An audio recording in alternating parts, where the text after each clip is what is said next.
સમાચારમાં આગળ વાત કરીએ તો અમદાવાદથી સમાચાર, જ્યાં ગોતા વિસ્તારમાં આગનો બનાવ બન્યો છે।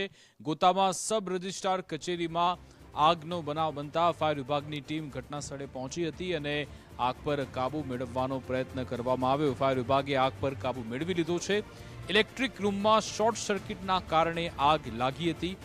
આગના કારણે અહીંયા કોઈ જાનહાનિ નથી, એ પણ સારી બાબત છે। આગ કાબૂમાં પણ આવી ગઈ છે। ફાયર વિભાગની 3 જેટલી ગાડી ઘટના સ્થળે પહોંચી હતી, ત્યારબાદ આગ કાબૂમાં આવી।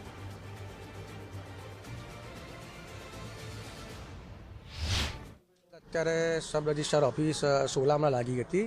મેસેજ હતો કે સબ રજિસ્ટ્રારની ઓફિસમાં આગ લાગેલી છે, એટલે ચાંદખેડા ફાયર સ્ટેશનથી અમારી 2 ગાડી હતી, અધિકારીની મારી આ 1 ગાડી હતી અને 1 ગાડી થલતેજ ફાયર સ્ટેશનથી મોકલવાની, ટોટલ 3 ગાડી ફાયર ફાઇટિંગની આગળ હાજર હતી।